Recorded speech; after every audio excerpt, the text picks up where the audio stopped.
Good morning. ಇವಾಗ time ಎಷ್ಟಾಗಿದೆ ಅಲ್ಲಿ? ಇಂಡಿಯಾದಲ್ಲಿ ಇವಾಗ ರಾತ್ರಿ 10 ಗಂಟೆ.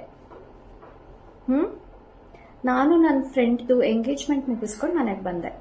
ಓ, ಮದ್ವೆ ಆದ್ಮೇಲೆ ನಾವಿಬ್ರು ಹೇಗಿರ್ತೀವಿ ಅಂತ ಇಮ್ಯಾಜಿನ್ ಮಾಡ್ಕೊಂಡು ಹೇಳ್ಬೇಕಾ? ಸರಿ, ಗೊತ್ತಾಯ್ತು. ಓಕೆ, ನೀವು ಫಸ್ಟ್ ಪ್ಲೀಸ್. ಬೆಳಗ್ಗೆ ಒಂದು 7 o'clock ಆಗಿರುತ್ತೆ. ಅಷ್ಟೊತ್ತಿಗೆ ನಾವಿಬ್ರು ಎದ್ದೇಳ್ತೀವಿ. 7 o'clock ತುಂಬಾ ಬೇಗ ಆಗೋಯ್ತಲ್ವಾ? ತುಂಬಾ ಚಳಿ ಇರುತ್ತಲ್ವಾ ಅಮೆರಿಕಾದಲ್ಲಿ. ಒಂದು 8 o'clock. ಓಕೆ, ಸೊ ನಾವಿಬ್ರು 8 o'clock ಎದ್ದೇಳ್ತೀವಿ. ಅಂದ್ರೆ ನಾನು ಎದ್ದೇಳ್ತೀನಿ, ನೀವ್ ಎದ್ದಿರಲ್ಲ.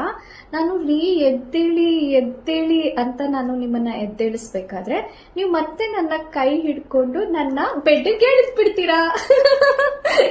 ಅಷ್ಟೊತ್ತಿಗೆ 9 o'clock ಆಗಿರುತ್ತೆ. ನೀವು ಸ್ನಾನ ಮಾಡಕ್ ಹೋಗ್ಬೇಕಾದ್ರೆ ಟವಲ್ ತಗೊಂಡು ಹೋಗೋದು ಮರ್ತೋಗ್ಬಿಟ್ಟಿರ್ತೀರಾ. ನಾನು ನಿಮ್ಗೆ ಟವಲ್ ಕೊಡಕ್ ಬರ್ತೀನಿ, ಮತ್ತೆ ನೀವು ನನ್ನ ಬಾತ್ರೂಮ್ ಒಳಗಡೆ ಎಳ್ಕೊಂಡ್ಬಿಡ್ತೀರಾ. ಆಮೇಲೆ 10 o'clock ಆಗಿರುತ್ತೆ.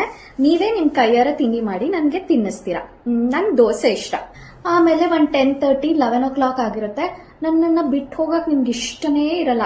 ಆದ್ರೂ ಕೂಡ ಕಷ್ಟ ಪಟ್ಕೊಂಡು ಆಫೀಸಿಗೆ ಹೋಗ್ಬೇಕಾದ್ರೆ ನಾನು ಡೋರಲ್ಲಿ ನಿಂತ್ಕೊಂಡು ಬಾಯ್, ಟೇಕ್ ಕೇರ್ ಅಂತ ಟಾಟಾ ಮಾಡ್ತೀನಿ. ಆಮೇಲೆ ನೀವು ಆಫೀಸಿಗೆ ಹೋಗಿದ್ದ ಆದ್ಮೇಲೆ ನಾನು ಸ್ವಲ್ಪ ಹೊತ್ತು ರೀಲ್ಸ್ ನೋಡ್ಕೊಂಡು, ಮೂವೀಸ್ ಎಲ್ಲ ನೋಡ್ಕೊಂಡು ಸ್ವಲ್ಪ ಹೊತ್ತು ಮಲ್ಕೊಂತೀನಿ. ನಂಗೆ ಯಾರು ಇಲ್ಲಿ ಫ್ರೆಂಡ್ಸ್ ಇರಲ್ವಲ್ಲ ಆಚೆ ಹೋಗೋದಕ್ಕೆ, ಇನ್ನು ಹೊಸಬ್ಳಲ್ವಾ, ಅದಕ್ಕೆ ಮಧ್ಯಾಹ್ನ ಏನಾದ್ರೂ ಬ್ರೆಡ್ ಜಾಮು ತಿನ್ಬಿಡ್ತೀನಿ ಅಷ್ಟೇ. ಒಬ್ಳೇ ಇರ್ತೀನಲ್ವಾ, ಏನ್ ಅಡ್ಗೆ ಮಾಡೋದು ಅಂತ. 1 o'clock ಆಗಿರುತ್ತೆ. ನೀವು ಆಫೀಸಿಂದ ಮನೆಗೆ ಬರ್ತೀರಾ. ಬರ್ಬೇಕಾದ್ರೆ ನಂಗೆ ದೊಡ್ಡ ಬೊಕೆ ಆಫ್ ರೋಸಸ್ ತಗೊಂಡ್ಬರ್ತೀರಾ. ನಾನು ಡೋರ್ ಓಪನ್ ಮಾಡಿದ ತಕ್ಷಣ ಓ ಮೈ ಗಾಡ್ ಅಂತ ಶಾಕ್ ಆಗ್ತೀನಿ.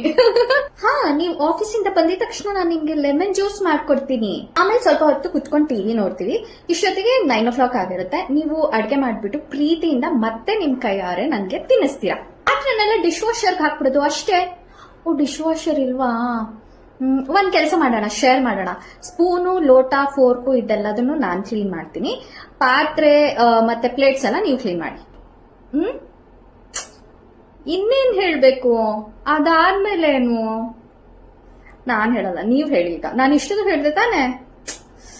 ಸರಿ, ಅದಾದ್ಮೇಲೆ ನಾವು ರೂಮ್ಗೆ ಹೋಗ್ಬಿಟ್ಟು ಲೈಟ್ ಆಫ್ ಮಾಡ್ತೀವಿ. ನೀವು ನನ್ನ ಪಕ್ಕನೇ ಇರ್ತೀರಾ. ಫಸ್ಟ್ ನೀವು ನನ್ನ ಕೈ ಹಿಡ್ಕೊಂತೀರಾ. ಇಲ್ಲ, ಬೆಡ್ರೂಮ್ ಇಂದ ನೀವ್ ಹೇಳಿ. ಇಷ್ಟೊತ್ತು ನಾನ್ ಹೇಳ್ದೆ ತಾನೆ? ಇವಾಗ ನೀವು ಕಂಟಿನ್ಯೂ ಮಾಡಿ. ನಾನ್ ಹೇಳಲ್ಲಪ್ಪ, ನಂಗೆ ನಾಚಿಕೆ ಆಗುತ್ತೆ.